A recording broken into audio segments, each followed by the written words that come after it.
Sup, bitches? This is Dom, and you're listening to the Games Only Podcast. When you want to hear about games and only games, look no further. This is the Games Only Podcast, your number one source for video game news, reviews, and opinions. With HP 1703. In death as in life, I shall honor my brothers. Dr. Gumar. The boss is here at last, boys. And myself, Sunshine. Fresh victim. Games Only Podcast on iTunes and YouTube.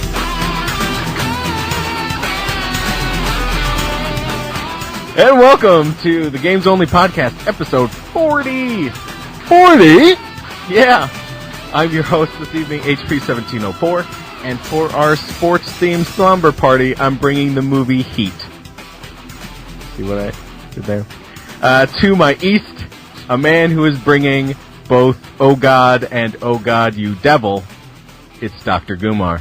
Good movies. With HP's grand appearance in theater, I shall use my theater voice this week.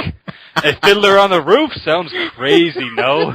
But in our little village at Adaveka, everyone is a fiddler on the roof trying to scratch out a pleasant, simple tune without breaking his neck. Tradition! Alright. And to my south and west, a man who is bringing both Tropic Thunder and Thunder in Paradise. It's Sunflower 4000. I'll drink the gravy, whatever that line was. I'll drink some gravy. Swallow it, fondle the balls. I don't remember how it goes. Oh God, this is going well. Already. Are you drunk? Oh, were you doing sports teams references? Yes! Oh God, yes! I'm Thank so you for sorry. Tradition. Oh, Heat. Now I get it. Devil, Thunder. This is what happens when you bring sports jokes into a video game podcast, though. Okay. Well, you guys are all sports. It doesn't. Let's talk about some games, shall we? I just felt We are sports fans, but I am dense as hell. We always just feel like torpedoing your intros. Oh my God, we're still not talking about games. I did it on accident. Okay, so let's get started. Okay, great. Doc, you are doing a big old project that involves Dragon's Dogma. Do you want to talk about the game and or the project? With no heart attacks? With no heart attacks. With no, I shall use heavy attack from now on to avoid confusion. I'll tell you what. Just Yes. don't talk about the controls, and we're good. Why are you eating right now? Because I got a chip. It's delicious. Just one chip, it sounds like you have the whole bag in your mouth. My roommate came in and brought me one chip, guys. It's so good, I had to eat it. She said, bet you can't eat just one. And I was like, fuck yeah. Do you guys want to restart the show for real? No, absolutely I want not. to keep all Let's this keep bullshit. going. Okay, so Great. I've started a video series called The Legend of Leslie Cotton, in which Leslie Cotton is my created character in Dragon's Dogma, and he's a big old mamma jamma who's also over the hill and possibly drunk. Yeah, so I've been playing. You talked about the creation. You have a creation video using the character editor. Yes, already. and thank God I have that creation video because I lost a lot of footage while playing the game. Oh, wow. I played it about 6 hours, I want to say, and I lost a lot of footage due to my capture program fucking up. So I had to restart, and that video was great because I was able to just watch the video and remake him. So that was nice. Oh, nice. So he's the $6 million Leslie Cotton. Well, I don't think he's faster or stronger at all. He could possibly be a bit older. I'm not so sure. But yes, he is redone, revamped, and his partner HP 1703. Not just messing with you. So the game is quite good, actually. I want to say it's the battle system is on a difficulty with Demon Souls. I want to say that simply because your party is very important, but your party is AI controlled. So sometimes they don't do quite what you want them to do, and you can only tell them to do specific things like go, come, and help. gross. Yes, I know. I tell them to come all the time. All right, you don't need to repeat it. Good Lord. All three are in rapid succession. You have to use one after the other. Help me go. Yeah, I got you. All right. Right. So you have a pawn. Your party system. Yeah. So he's the one that I can actually control a lot. Okay. Everybody has their own personal pawn, and then from the internets they can get, or from the actual world itself, they can recruit 2 additional ones to have a party of 4. Not a party of 5, sorry, a party of 4. Mm-hmm. So he's the one you can control, because you can actually, in an area in the game, there's I forget what type it's called, a something chair, or something table, in which you sit down, you talk to your pawn, and you kind of tell him what type of style you want. Like, you're talking too much, stop talking all the time. Or, you're not running into battle fast enough, fucking do something. So you can actually tailor-make him a bit more, but if you want to try and go for a bit more precise with the other 2 ones, you kind of have to recruit specific pawns then, as opposed to going against their nature, because they're somebody else's pawns online, or something already created in the world, and you can't really make them into what you want. So you can either say, nope, sorry, you're not on my team, or you can, find somebody else. So there's a little system like that. Or, on the other hand, if you have some friends that played the game, you can just recruit some really, really overpowered pawns, if they're a higher level, for free. The pawn system works on something called rift points. So higher level pawns cost more points, and you get points from doing quests and beating enemies. They sometimes drop these items that you get to use. Okay. But for anybody on your friends list, you can recruit their pawns for free. So, like, my friend Maxim has a level 60 character that I'm like, oh, thank you, for free, and I'll probably use her a bit until I get some points, and I can recruit more people closer to my level. Okay. But so they don't scale the pawns. The pawns are whatever level. Yeah, your pawn levels up with you, but Okay. their pawns, any pawn you recruit, stays that level. Okay. Okay, so if you started, like, the first day, nobody else's other pawns out there, and you're recruiting from the world, you would constantly picking up new characters because you want them to be leveling up close to you, or higher than you, so you can catch up to them. But yeah, this makes the battle system kind of difficult if you have, like, when I first started, I had pawns that were close to my level, and man, I was getting wrecked. Just beat up, because it's not an RPG that scales its enemies, like Skyrim, or Mass Effect. Okay. So it doesn't scale with your level. So if you go to an area and you're getting whooped up on, you shouldn't be in that area yet. That's how blatant it is. So I took a lot of beatings. It was kind of hard because I couldn't really control, because I was a fighter and my mage is supposed to heal me, but if she gets hit, things go bad, and then I'm running around like a chicken with my head cut off. So it's very a difficult game unless you kind of cheat and recruit pawns higher level than you. The difference between this and something like Demon Souls or Dark Souls is that Dark Souls, you feel like you learn something every time you die, unless you're HP and you just die and cry about it. And I'm dense. Mm-hmm. Yeah. Great. No offense, buddy, but yeah. But apparently I'm dense. There's some offense in that statement. No offense. Great. Sure. So, where was I? So, yeah, you don't really You feel were like making fun of me, I I was believe. insulting you. Yes. I'll insult Sonny eventually sometime. Oh, so fantastic. I did call him an anti-hero last week, so I guess that's... I think that's accurate, though. Yeah, that is accurate. So it's not an insult, it's the truth. The truth. So the battles... So fighting and dying is not as rewarding as in Demon Souls, in which you feel like, okay, maybe I could go about it this way. It's more of a chaotic battle system, which you're going in there, you hope things work out well, you kind of just have to watch out for yourself, and that's about it. When your pawns die, you can pick them back up with, like, not using an item. They start to fade away, and you can pick them back up and they get half health, so you can worry about them that way. You don't use items on your pawns. You can give them items, but I don't know if they have the capacity to use them. Like, they have the thought process to use the items, because they're supposed to be, like, just puppets, sort of. That type of, they have no self-control, I guess. That type of idea. Okay. So are they basically mules for your items then? Yeah, they could be pack mules for your items. Yeah, you can just dump shit on them and you can run around like a maniac. But it is fun after you get the hang of it, and when you start to get, comfortable with where you have to go and not venturing out into places that are too high levels.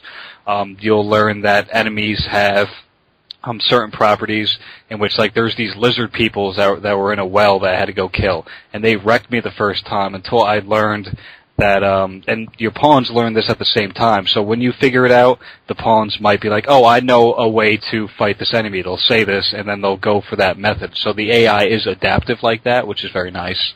Okay. But I had to chop off their tails.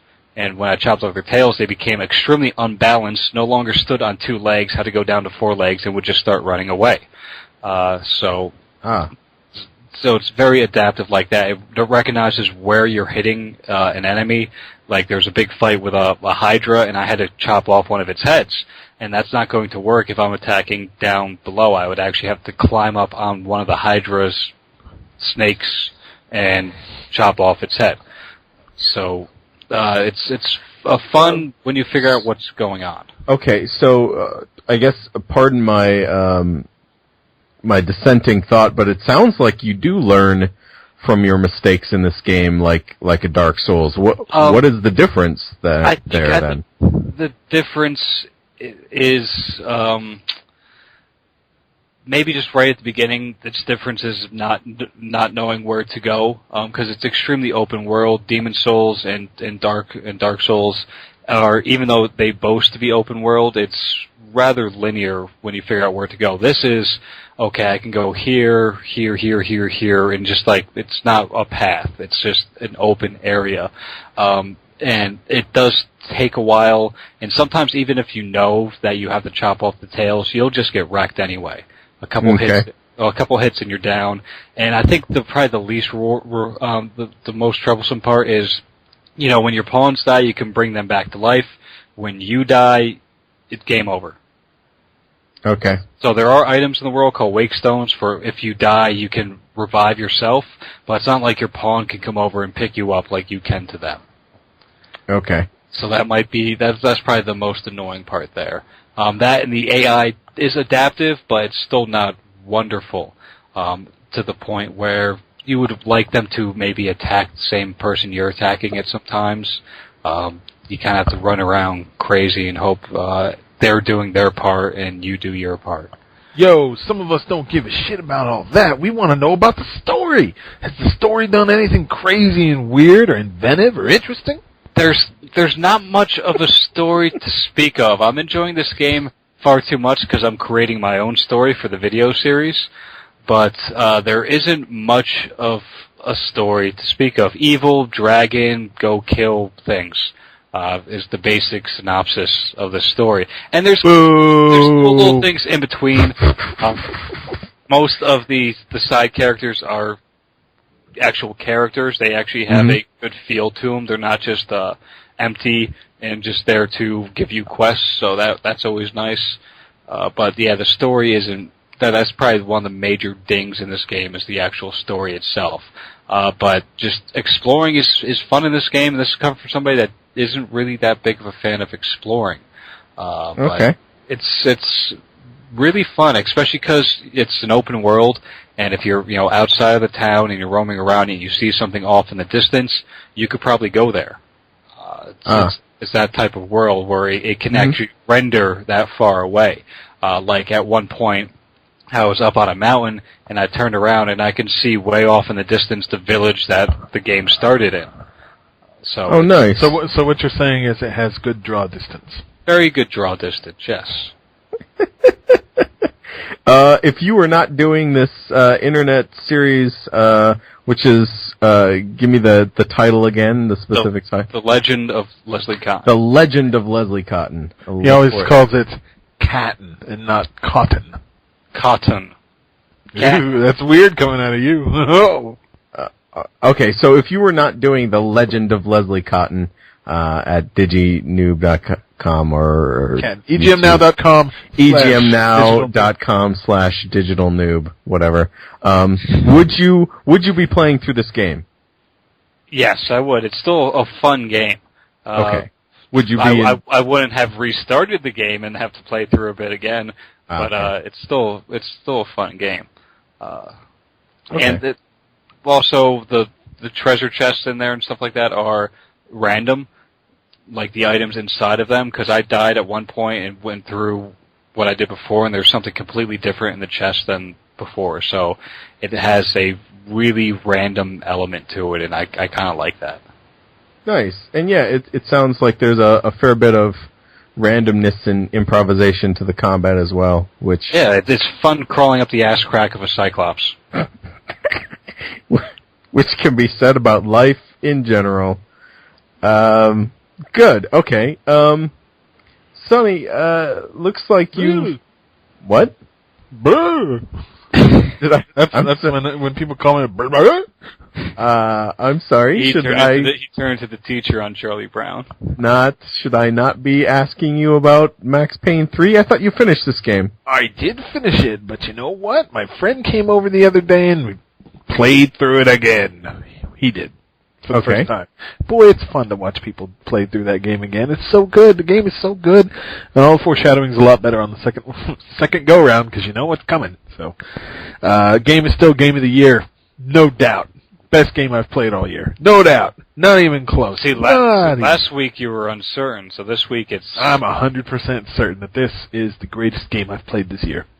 Fantastic. Way to ruin the Game of the Year podcast. Yeah. Or do I? The year's not over yet. So wait for our Game of the Year podcast in December. We already know what the end of the year is. In the half of the year. Now you're going to be flip-flopping if you don't pick Max Payne 3. Nobody likes flip-flops. So, tell me why Max Payne 3 is better than a game you went back to this week, The Darkness 2. Well, you picked up The Darkness 2. Perhaps you can tell me what you've been doing. So last week we talked about my co-op experience, and this week I played through and completed the campaign of The Darkness 2, which I enjoyed very much, actually. I'm surprised how much kind of interesting depth there was to this story. I kind of didn't expect much. It's a mobster dude with a tentacle... And long, flowy hair. Long, flowy hair, that's right. But it looks soft. It's got a fairly interesting story to it. If the ending wasn't obvious, it would have been even more interesting, I think. But did you jump or did you lay down? I barked. Spoiler alert! I barked and rolled over. Did you jump or did you not? Did I jump or did I not? Yeah, at the end. You know, cause yes. Gives you a choice. Okay. Yes, everyone jumps, man. Because crisscross makes you want to jump. Daddy Mac will make me jump. You guys are so topical. Anyway, so you loved it. Well, I will say that and I think I mentioned this to you in passing, or maybe last week on the show. I can't remember when I say things or where. The section if they're recording me or not. Recording me. I just pretend like I'm being recorded at all times. The House of Horrors. Yeah, you said that was the best thing. That is the best scripted moment in a game I have played all year by far. It's good. It was fun. It was interesting. It made me jump a couple times. I really, really enjoyed it. Spooky. So New Game Plus, you're doing it, right? I actually did start the New Game Plus on a harder difficulty level, and it's still not all that difficult. Still pretty easy, because yeah. That's funny you say that. Mm-hmm. I did the same thing. I went and picked it up at Best Buy because it was cheap. Right. And I started New Game Plus, and I go, well, let's put it on the hardest difficulty, we'll see what happens. And I'm cruising. Yeah, I think near the end of the game, they present you with enemies that are tougher to kill. Yeah, but by then I'm gonna have crazy ass powers, man. I'm like shooting bees out of my hands, and I'm making shields out of shadows, and it's good times. But yeah, what a great game, game, and the cell shading looks phenomenal. I just wanted to reiterate that because my roommate watched me play a little bit, and she came in and she was like, "Oh, I thought this game was gonna look really bad because it was cell shaded, but this actually looks really, really good." I was like, "Yeah, it does." Yeah, I think one of the reasons I didn't play the first Darkness, is it did a weird, like, gun bobby kind of walk animation that I really did not like, and this doesn't have that weird animation to it. So when you're writing the review in the negatives, you would write, weird gun bobby animation. That'd be awesome. That is literally what I would write. And then the Darkness team would have a meeting, and they'd say, "Look at this. Did you see the papers? This guy says the gun bobby thing. We gotta fix the gun bobby thing, Jonathan."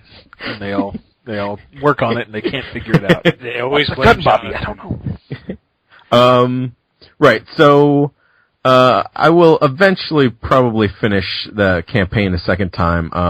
But I'm always up for the co-op because I really enjoy that experience of playing as different characters. And it's fun. That's the thing about it. The game feels a little short when you finish it, and you're like, "Oh, it's over," and then you're like, "Wait, this is actually a pretty meaty little campaign." Nice.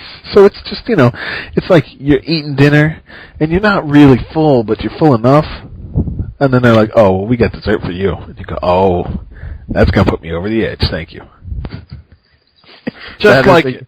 That's exactly how I feel. Pretend you're at Applebee's and you've ordered the fajita roll-up. No, I'm not going to go that far. No. That's a little too specific. Now, Sonny, you seem to have great praise for Darkness 2. Why is that not your game of the year? What sets Max Payne 3 apart from that? Oh, Max Payne 3 was just a better game. Why, thank you for being extremely specific with your Applebee's analog and very unspecific with details about something about games. Look, you want to know the truth? No, I'd rather hear about fajita roll-up. You want to know the fajita roll-up truth? Thank you for being insulting to Sonny as well. Now I feel balanced. My place on the show is now set. The bottom line is, Max Payne 3 is a better game. It's a better experience, and I would much prefer to play that. Resonated a lot more with me, because I am, just like Max Payne in real life. I could find a lot more to identify with him, instead of some Italian gangster. You shoot thousands of people every day? Look, it's not bringing my personal life into this. You're drunk? Max Payne 3 just had, I would much rather take that journey than the Darkness. It wasn't as fantastical? Darkness 2, very good. Max Payne 3, straight up godlike. Wow. But I think, to go along with what Sonny is saying, I think you don't really feel a connection to Jackie Estacado in the Darkness like you do to Max Payne in Max Payne 3. There's just something more grounded about. That's because the Italians don't love you guys like they love me. Well, it also depends what your tastes are as well. I'm a bigger fan of, sorry, I'm trying to get situated. Yeah, but the Darkness is a more fantasy style, crazy, it is a fantastical things. world. Yeah.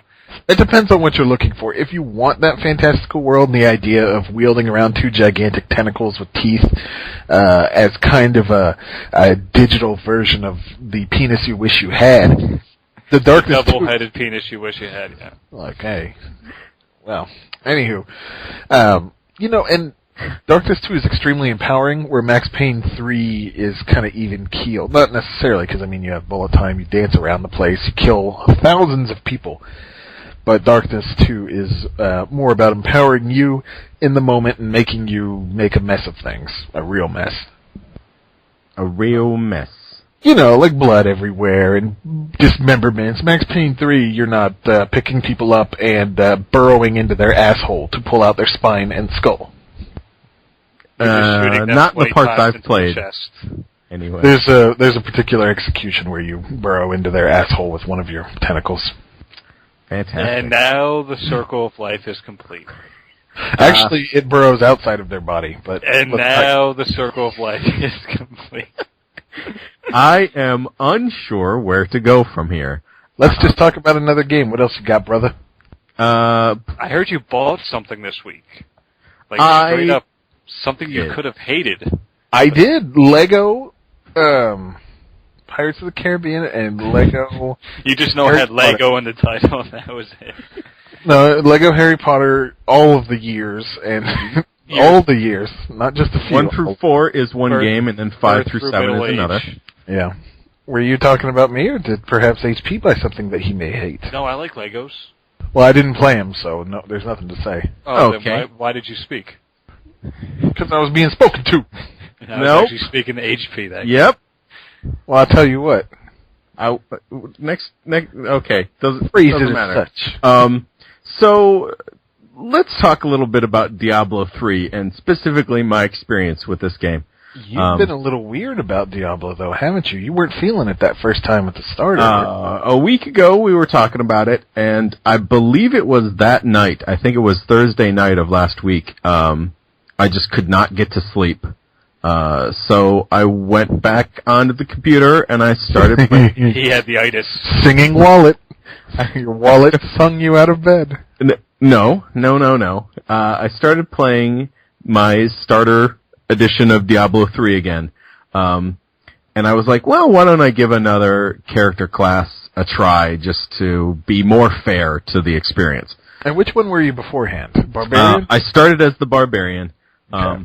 And then I started a wizard character. And for some reason, playing as the wizard made me appreciate the Barbarian more in what the Barbarian did well. And then there were cool things that the wizard character. I'm sorry? He wasn't made of paper? There's that, yes. All the real, I'm not going to use the word, guttural. It is, there's something very satisfying about clicking on something and having your character hit it and it goes flying across the screen. Well, that's the whole design of the game, and I got in an argument with somebody about it, because they didn't really see how that was a casual game element. But casual games are kind of based around rewarding the player constantly with little things like that. But that could also be argued that good game development is like that as well.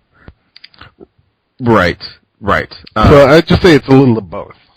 So I started appreciating both classes by starting a second character, and then when I realized that you could put something in your stash and have it across all of your characters, I was like, oh, well, all this stuff I've been getting as the Barbarian and selling or destroying, I can keep in my stash and give to different characters, and then I started all 5 character classes, to give my Barbarian a place to put all this little loot. Wow. And then I started writing things down, and I knew when I started writing down what kind of loot I had for each character, it was probably time to buy the game.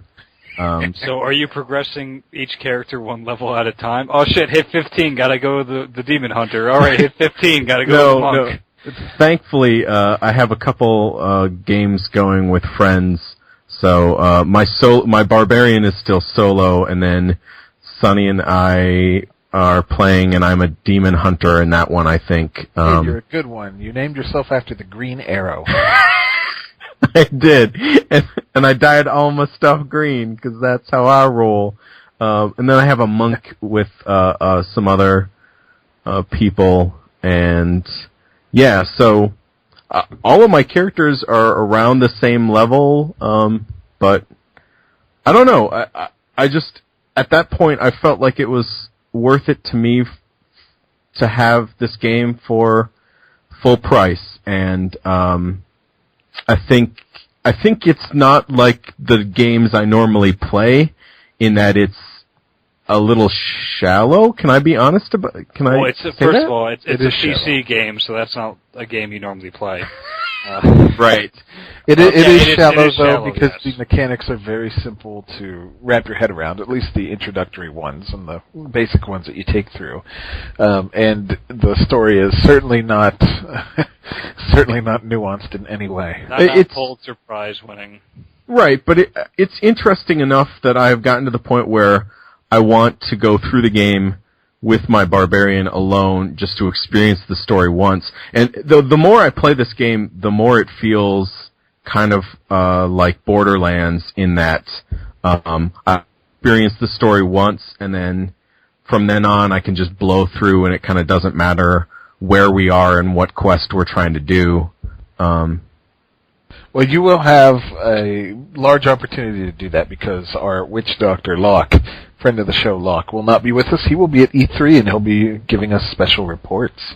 Locke's a wizard. You're the witch doctor, man. You're the one that frogs and dogs. We have a few games running. Oh my goodness. Right. I only have the one character. I Hey, guess look, I'm the one that hates this game the most.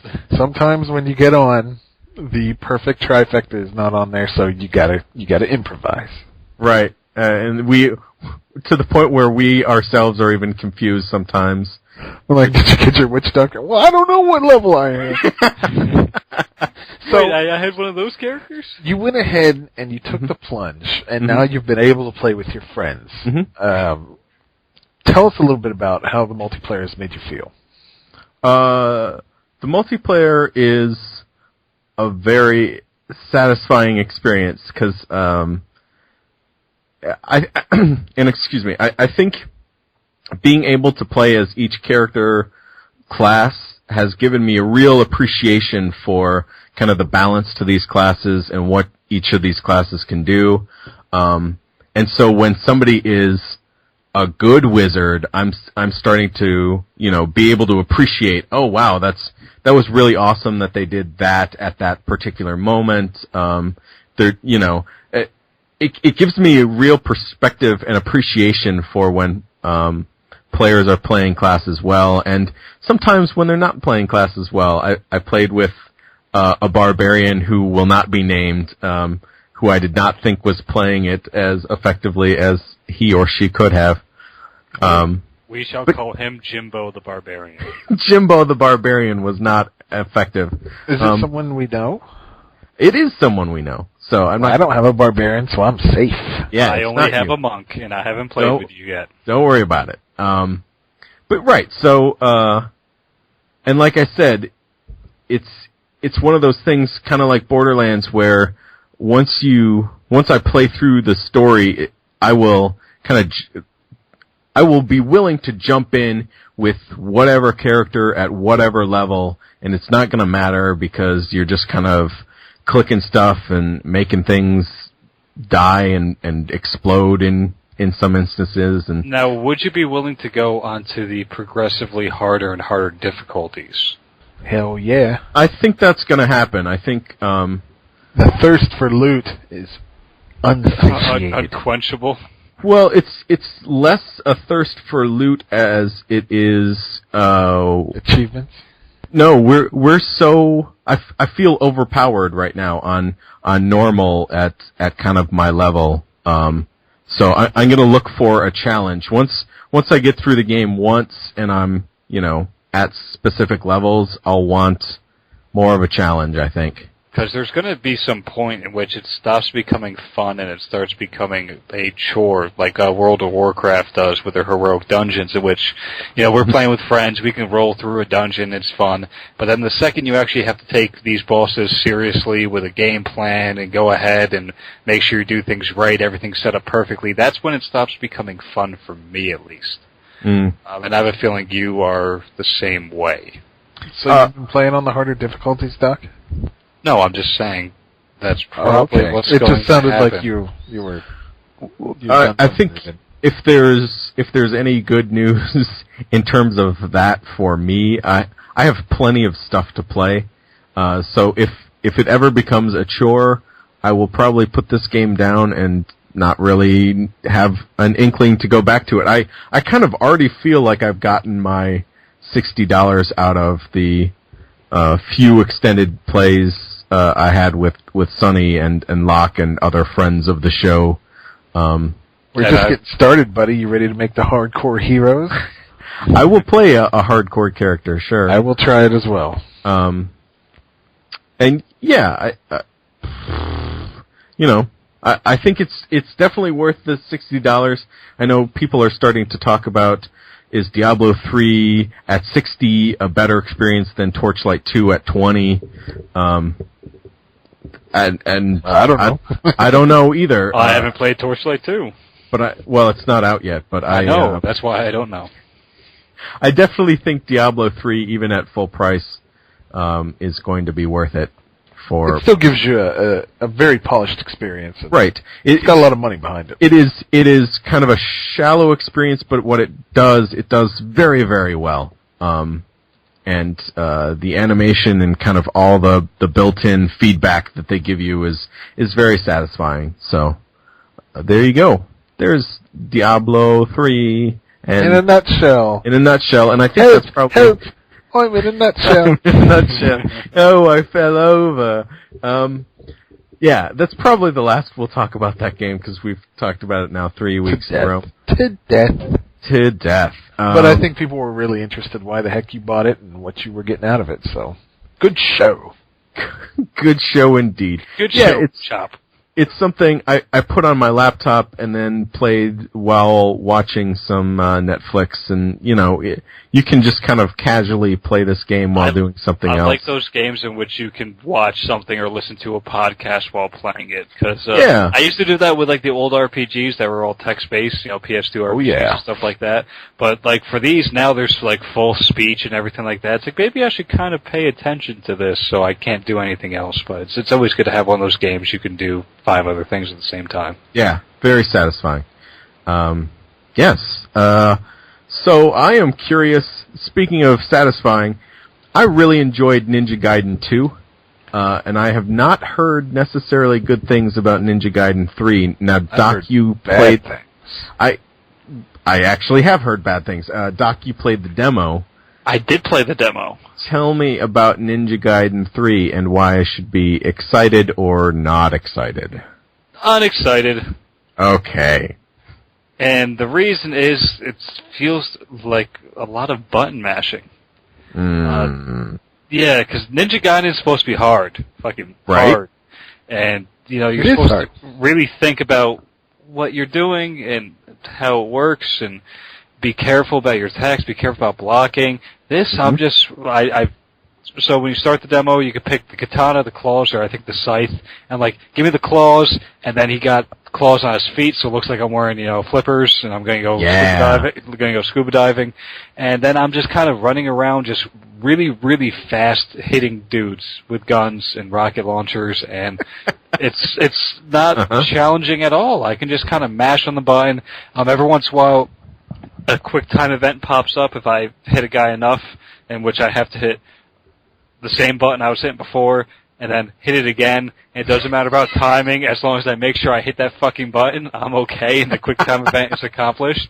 And at least the nice thing is that later on, after a few of the quick time events, they'll do the same event, but the button won't pop up on the screen, so it'll just look cool. But still, it's me just mashing on that X button over and over again, hitting things, and it's not as challenging, I feel. I don't know, maybe they didn't leave it on baby setting, because it was the normal setting for the demo, so it wasn't on mega easy, but it's the first level. In Ninja Gaiden 2, I had a harder time on the first level than with this.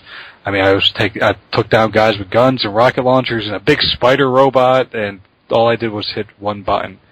And there's a light attack and a heart attack. Oh wait, a heart attack. Ha ha ha ha ha. And Yay, I only hit the one button the entire time. So I don't think it's nearly as challenging as you got a good sense of humor, Doc. the other Ninja Gaiden games. Yeah, man, you're a laugh riot. You're a laugh riet. We're rioting so hard. So I don't think we should really spend much more time on this. It sounds like it's just not worth. It looked cool. It sounds like it's gotten rid of all the things that made the other Ninja Gaiden games fantastic. Which and satisfying. It was fast-paced, but it was also calculating. And this sounds like it threw the calculations out the window. And for anybody who loves doing calculations, you're the man, Doc. I like them numbers. It's true. This motherfucker can differentiate your pants off. All right. So that's how I pick up the ladies. I say, boom, pants off. Boom. X minus X squared. X minus 3. There you go. So I don't know how to approach this game, Sonny. There's no way to approach it. I played the brand new Naruto game, having played all the previous ones somehow. I didn't even realize I played Ninja Storm 2 and I really enjoyed it. I did too. And I hate the anime, manga, whatever it is. I hate the source material. Same here, but the presentation in the previous game was amazing. You had basically a almost open world where you could explore, you could get into fights, you could go through story scenes and things like that.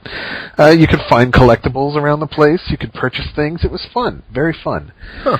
This game has managed to pee on that in the most unfortunate of ways. Is there a fortunate way to pee on something? Some people like the pee. This is something this is the type of pee that appeals to no man. Okay. No man appeals. I know exactly what kind of pee that is. It's like after you eat asparagus, it's that type of pee. You guys are focusing on the strange. Sorry. Very, very strange. They have removed the open world. What is the name of this Naruto game? Naruto Shippuden Generations Chronicle. I don't know. I wrote it down, but Ultimate Ninja Storm Generations. Yeah, there you go. I thought you were just messing with me with that title again. Nope. I read it off the GameFly folder. Wow. Okay. So Shippuden Ultimate Ninja Storm Generations. Yeah, which is the other languages. I would imagine they just called it 3. Since it's the third of the Ultimate Ninja Storm games. But they've done away with the open world. They've done away with a lot of the presentation. One of the things I liked at the previous games is when there were very big, significant fights, it would feel like you were kind of playing a cutscene. Not unlike Asura's Wrath in a way, where there were quick-time events, but there was also fighting in the middle of it as well. They've kind of shat those out in a negative way, but you just simply have a story mode where they take you through still shots of what's happening and voices. There's no weight to it. It doesn't take you on an experience. It just presents everything to you like a book that you're reading. The combat system is not overly fun. It was functional, but that is not nearly enough to save this. I've been very disappointed with this game, considering how good the second one was. The second one is $16.19 if you've been a GameFly member for more than 6 months. Please buy that one. Don't touch this one. This is just, hell, I don't know. I mean, this should be offensive even to fans of the series, because the story mode, even though, to be fair, we have played through these stories for many games. It's time for a change, because good lord, I'm tired of that. And what they've done is instead of the material over a few times. So. Yeah, I mean, how many times do you need to fight the first character from the manga? Well, how many Dragon Ball Z games are there now? I wouldn't know. 30. I never touched that. But, yeah, I mean, the source material's starting to dry up, especially with the, earlier stuff. It's really getting old. But, and I can see how they don't want you to necessarily replay that, but at the same time, it doesn't take you on an experience. It just presents it to you, and you take it at your own speed, which is not necessarily all that positive. Because they've shown in the past that they are able to take you on the experience in a good way, and you'll really enjoy it. They totally pissed it away with this one, and I don't know why. Very disappointing. My roommate works at GameStop, and she said that it was really sad, the people that showed up the first day this was out. Laughing at nerds, guys. Haha, because they're all Oklahomans. Wait. Yeah, Oklahoman nerds are the worst. But That's right. Yeah, totally bummed out by this game. It's nothing special. It does have multiplayer. I'm imagining it's the same as the previous ones, which was nothing special, and something I'm not really interested in playing. But from what I've played so far, if you're a whore for games that have fighting systems where there's tons of characters to choose from, have fun unlocking them, because there's a lot. And a lot of them are just variations on the main characters as well, which is really a bummer, considering that 10 characters are only 2 of them, technically. So, for everyone else, stay far away. Just don't really bother. Go with the previous one, and what that'll do is that'll also get you current on, not necessarily current as can be, on the story, so you don't have to just read panel after panel after panel and fall asleep. Okay. So yeah, it's kind of boring. Big letdown. The end. All right. Okay. Well, great I mean, synopsis. No, that's fine. That's fine. I'm gonna move on then. I'm gonna move on to. You don't want me to talk about? You can hit the Y button to activate a super, or you can throw lots of shurikens and run around and dash. Because no matter what you can do, it can't save this game. Okay. Fighting system sucks. The end. We've ended now twice. Fantastic. Epilogue. Thanks for listening. P.S. P.S. P.S. I don't like the fighting system. Let's talk about another demo that you have tasted this week, Doc. Nom. Nom nom nom. What does Ridge Racer Unbounded taste like? It tastes like Split Second. I think that was the game. Okay, yeah. It's Ridge Racer used to be a very popular arcade racing game. Arcade style. I don't know if it was actually in the arcades, but not a simulation like Gran Turismo, but an arcade style like Need for Speed. And then it kind of fell from grace, and I don't know when the one before this one was, but I haven't really heard anything from Ridge Racer in a while, so maybe this is trying to get their name back into it. But it's bright, it's flashy, you get points for you get boosts and speed and for destroying things and breaking other cars. So it feels like a little bit of a combat racing game. You don't have actual items in which torpedo into people, but you can bash them up and hurt them and spin them out, and then use boost to break through a wall and then get a shortcut and go really fast. They do some nice stylistic choices with the UI, in which for checkpoints for most racing games it'll say you are 1.53 seconds behind the leader or something like that. For this, if there's a bank coming up, it has a graphic. It has the arrows showing you around the bank, like on the actual turn, and then the arrows will lead into 1 second behind leader, and then it'll go back into using the turn arrows, and it'll go back to saying you're in this place out of this. So it's really nice that the UI is kind of integrated into the actual environment. That looked really interesting. It was really nice to see, as opposed to just something that just kind of pops up on your screen that says, you have to catch up. I like that. But the racing was decent. It felt arcadey. It felt good. It was fun. But the part of this that was in the demo was just a little video of the editor, and they have a massive track editor. It looks like that seems to be the big sell point of this game, in which there's a basic one that there's already little pieces cut out, and you just have to put them on like a checkerboard and make a track out of it. And then there's a advanced editor in which you can edit every single little piece in the level, like every building, every ramp, every car that's just parked on the side, every traffic cone, that type of thing. So I mean, for those people that are into that thing, this thing looks like it has a really big beefy editor to make some wild shit out of it.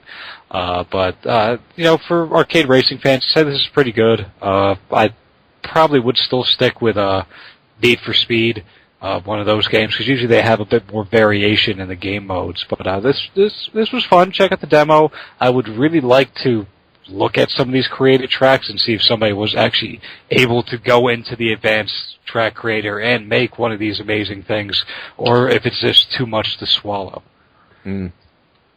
Yeah, you were saying before it's been a while since the last major release. It looks like there have been a couple on the handhelds, but the last console release was Ridge Racer 7 in 2006. So it has been some time. It's been that long? Yeah, the Need for Speed probably just took over. That's the information I've got. They have released a couple portable games, but for consoles, it looks like it's been a while. So who knows what kind of community this game would have if they would have somebody who's really into track creating. Yeah, because I mean, from what some things they showed on the video, you can make spirals and just wickedly amazing things, but I don't know if anybody has enough time to put into it, if it's as easy as it looks like it can be, or if people actually bought this game. So, yeah, the racing itself, the actual feel of it, not enough to. It's fun. Okay. You can hit other cars to get more boost. You can break other objects and go through shortcuts to get more boost, or you can drift to get more boost. And it is enjoyable. It feels pretty responsive, pretty fun for an arcade style racer. But it's just it's an arcade racer. So if you have another one in your library, you might as well just play that, unless you're into that track editing. All right. Yeah. Okay.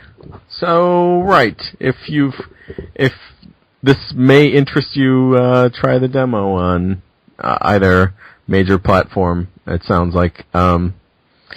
So, my last game of the week that I want to talk a little bit about is Lord of the Rings: War in the North, which came out last year at some point. I think it was in November.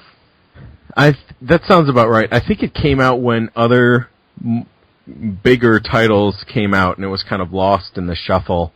But Lord of the Rings: War in the North is kind of a side story that follows the books of the Lord of the Rings, where you're kind of sort of interacting with the main characters, Aragorn and Frodo. How far have you gotten into I have made it to Rivendell. Okay. So you've read the Lord of the Rings books, right?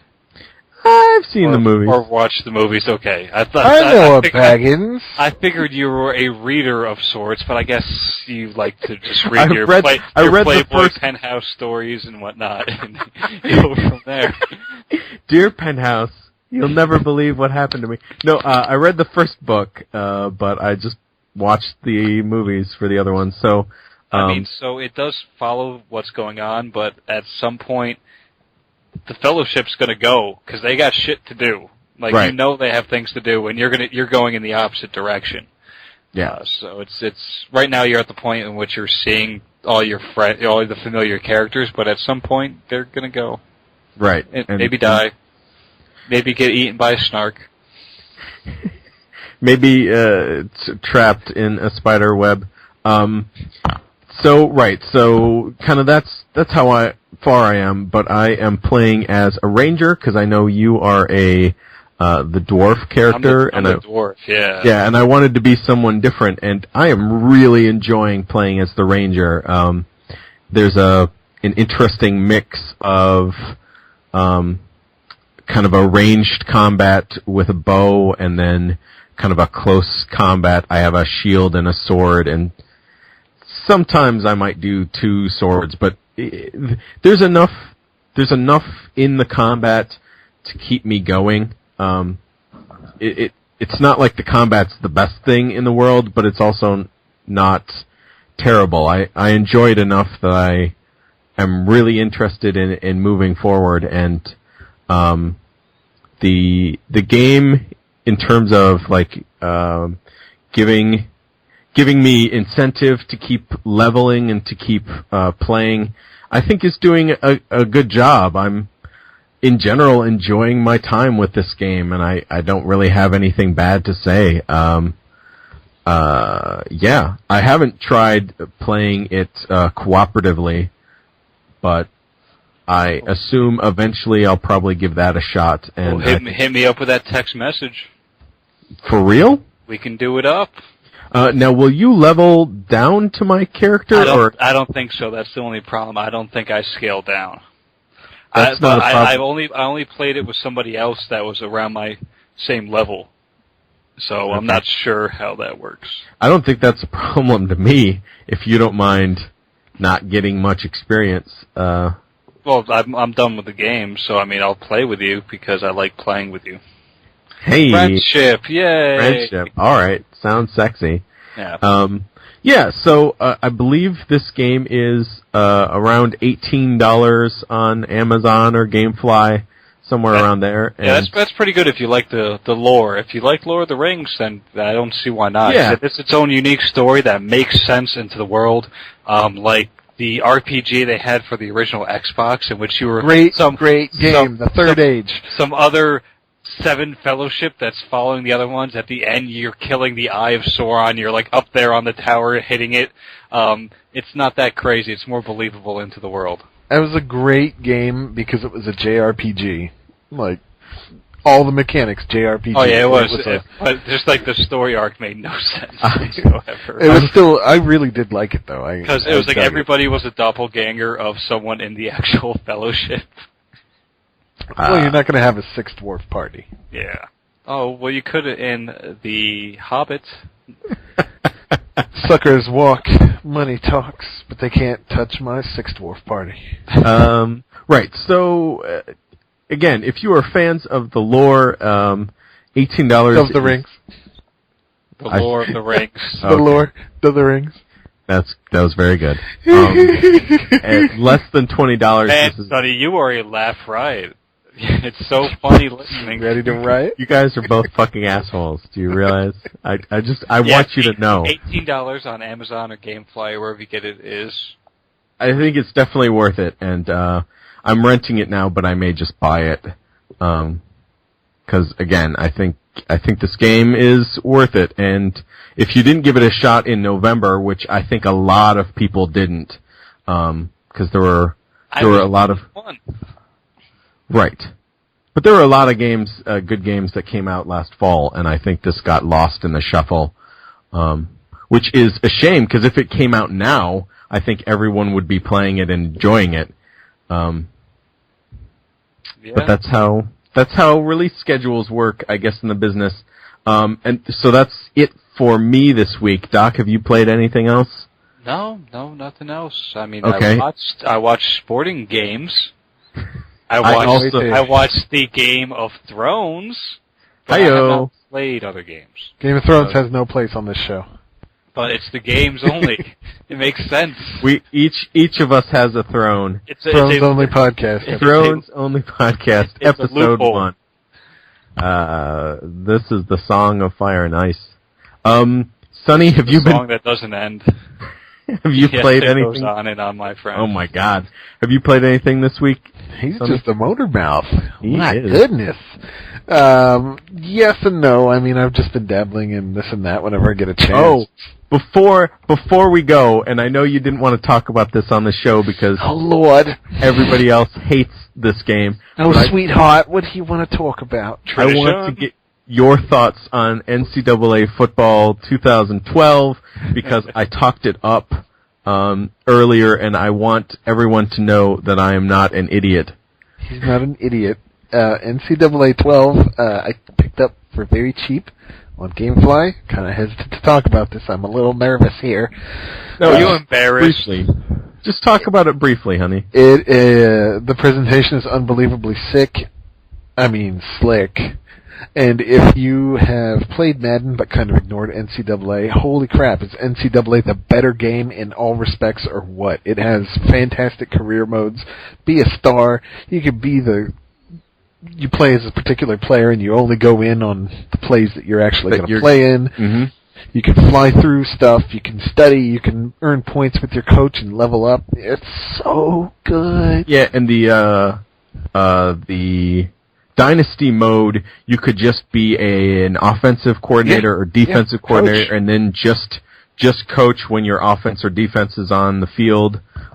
So that's so good. That can really speed up the process if you don't want to play through entire games like I do. Yeah. What stinks is that Madden can't seem to keep up at all with this, not even close, which is a shame because I want more modes in Madden that I can enjoy because I like pro football more than college. I just do. It's what I grew up on. I didn't really get college football back in the day. I was a little kid. Why are there so many teams? That's weird. But but yeah, and who would want to be a Nittany Lion? That's an excellent question. If you're underage, you don't want to be. Wow. I do think that EA goes back and forth between having this game or Madden being the better game, and I think year to year there's a difference, but I do feel like this is better than the Madden iteration. And the next NCAA game comes out in July, I believe. So this is kind of relevant because we've only got another month.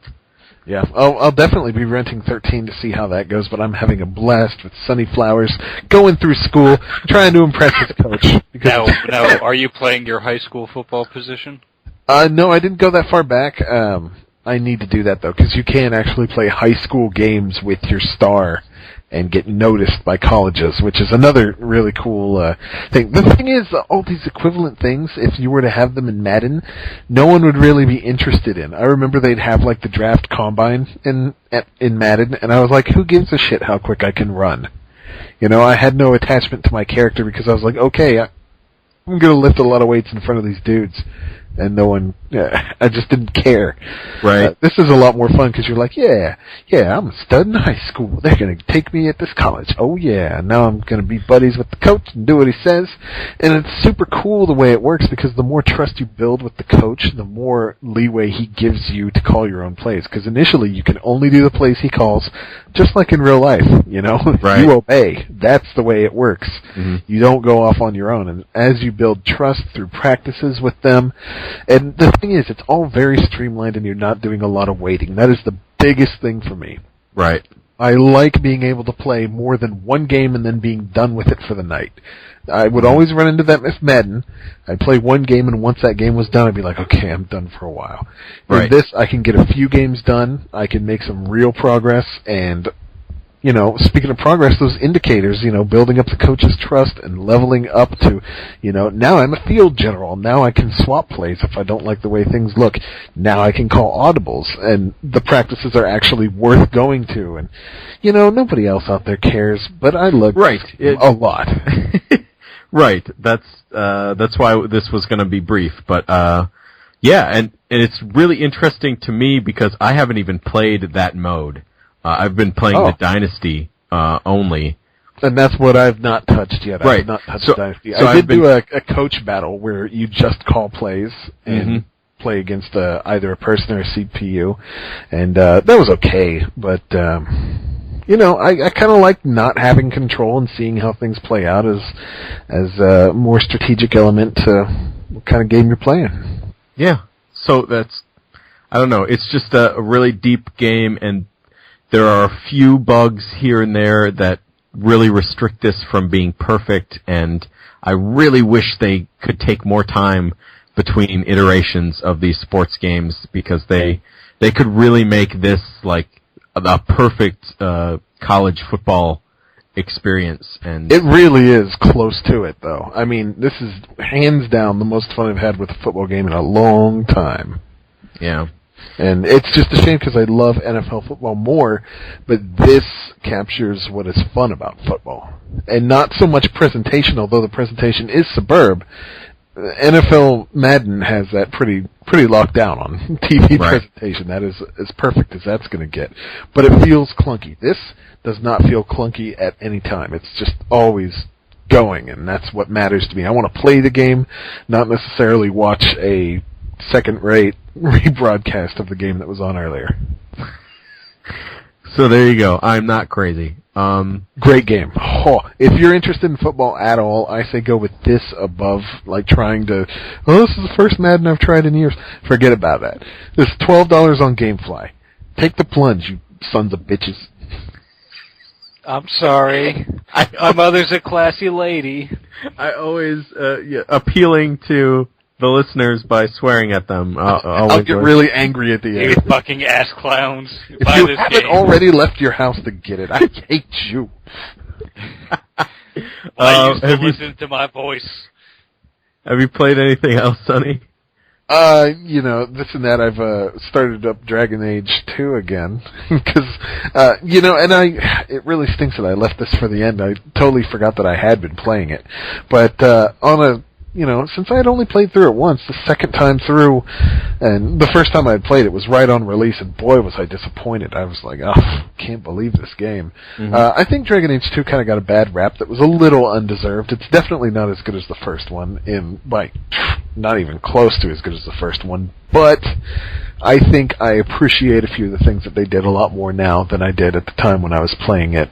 It did make some bold steps in different directions that I do like, but it's still not a fantastic game. It's still got a lot of very, very glaring faults, like, being stuck in the same areas, going into different houses and they all have the same floor plan, things that don't really age well. Sure. They weren't good in the beginning, and they're still not good now. But what they've done with a lot of the characters, I'm really appreciating a lot more. And the look, I think, it was very sparse, but it was striking in a lot of ways. And it wasn't just the loading screens and menus. I mean, there was a lot more to it. I kind of like Dragon Age 2 this second time through, and it helps that I'm playing with a deformed goblin-looking woman, which is a lot of fun. See, I survived that game because I played with somebody that looked like Prince Charles. He had that male pattern baldness. I like the anti-hero like Sonny. I went to look as ugly as I can, so these romance scenes are going to be awesome. Are you trying to make your deformed character like in Mass Effect 2 with the down syndrome? She has a nose that goes down like a real hook, like almost a legitimate hook, and rainbow makeup on her face, along with some scarring and burns, and very short white hair, and her voice does not match that ugly mug she's got. Yes, the voice is probably way too nice. So yeah, I made it so it's going to be entertaining this second time around to see some really funny things happen. I had initially started my second game with a man that looked older than his own mother, like much older. Yeah. And I was laughing a lot at that, but I never did get past the intro with that. Mm. Well, this has been on my shelf since near release, and I haven't even opened it. So I'll get to it this summer, I think. Do it after we beat Diablo. After Diablo. After we kill El Diablo. And Fear 3. And Fear in the North. And Hunted the Demon Forge. Yeah, sounds great. God, Hunted. You can let that one die. That was good. That was fun. That was fun. That was fun. that was a fun game. If only we recorded the first 2 chapters. I do have another game that I've been wanting to play called Cabela's Hunting Survival, which is supposed to be like a dark and evil version of the Cabela hunting games. So I'm really curious. You kill endangered species, or? I think like your plane crashes and it actually gives you a real story where you're trying to survive off the land, which is cool because I did play the African Safari, and I was like, this is just like the cruel white man being an asshole game. So it's Theodore Roosevelt simulator. Well, Roosevelt at least would like get his hands dirty. The African Savannah sim, you would do things like get in a boat and float down a river and shoot things on your way down the river. And I was like, just for the hell of it. This is like shooting shit, and I like shooting shit, but it just seemed wrong, And I've never been a big hunter. I think that if you can buy your meat in a store, there's no need for you to go out and get it. But I'm also a weenie, so who would know? I don't know.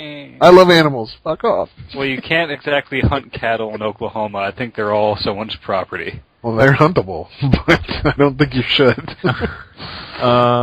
Yeah. Okay. Right. Great. So yes.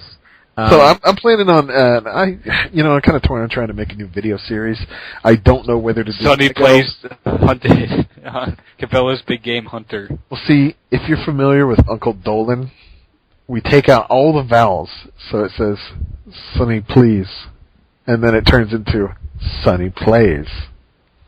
Eh? I don't understand what you're doing. No problem. I'm just trying to figure out whether or not people would rather watch me get frustrated with Lego or see this weird spectacle that is Cabela's hunting where bears are trying to kill you. If there is video of your face while playing either one of these two games, I'm down for it. I think that could be arranged. Yeah. Yeah, I think you should do a test. I know years ago, you and a bunch of friends did a Condemned playthrough. And that was probably the most entertaining, Let's Play style video I've ever watched. Those were really good because those were scary games, and you were waiting for the next big scare to see what kind of face people made. I'm okay with watching your frustration as well. We'll see how it goes. As are most people. So next week is E3. Oh, Lord. And we will have... we may do a little bit more talking about kind of the announcements there. We'll keep it very simple, though. Right. We'll try not to drown you. Here's our 4-hour show. We're going to not do that. So, just real quick, Xbox 720, is it coming out or no? Not to my knowledge, but we'll see. I say it's going to be there. News has already leaked out. The Game Informer August issue will have a new Gears of War cover. Yeah, baby. It's probably going to be Pendulum Wars, and shows Marcus Phoenix being led away in chains. Yeah, fuck that traitor. Right? All right, dicks. The main revelation here is that you're going to finally be seeing sexy Hoffman when he was about 20 years younger. Thank So God. he's going to be bursting out of his pants. So will I. So I'm excited, but that's stuff that we can get into next week, really. Right. So yeah, there's going to be a lot of stuff. Looking forward to that, and hearing everything that our friends of the shows have to tell us about E3. And I think that's our show for this week. Am I? Are you right? Yes, you're right. Okay. You're right. I don't feel like insulting anybody else, so... Fantastic. Well, there's only two of us. You got us both. So that has been... I flip a coin. Yeah. Fantastic. That has been episode 40. I have been your host, HP1703. Thank you so much for listening. We really appreciate... The big 4-0? The big 4-0. We really appreciate... Over the hill. Oh, man. Your comments on... Digital Noob or YouTube or NoobTube or iTunes. Please leave some comments. Tell us what you like, what you don't like. Make fun of us like Doc does. That's always good. Yeah. Sympathize with them and yell at me. That's cool. Yes, thank you so much for listening, and I'd like to thank both my co-hosts, Dr. Gumar. Thank you. And Sunflower 4000. Yeah, I still got the 4000. Hello. Do you not want me to say the 4000, honey? He stole HP and then a bunch of numbers afterwards. He named himself after a laptop. I named myself after a laptop. And I think he used 2 different sets of numbers for this show. So, thank you for listening, and we'll talk to you next week. Toodles. Hugs. Farts. Shakes.